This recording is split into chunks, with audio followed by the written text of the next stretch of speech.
গো সেবা কেন্দ্র, এখানে প্রত্যেকবার এলেই আমরা গো সেবা করি। তো সেই লাড্ডু, ওদের জন্য স্পেশাল লাড্ডু। চলো এবার দেখি, সবাই চলে এসছে দেখতে পাচ্ছ, গো সেবা পূর্ণ সেবা, দেখো সবাই চলে এসছে। প্রত্যেকবারই দেবযানী করে এসে, দেবযানী আমরা সবাই।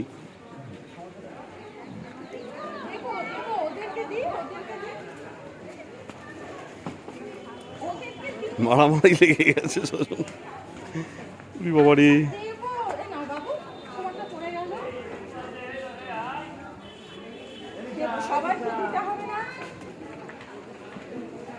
হাতটা একটু চাটিয়ে নিও।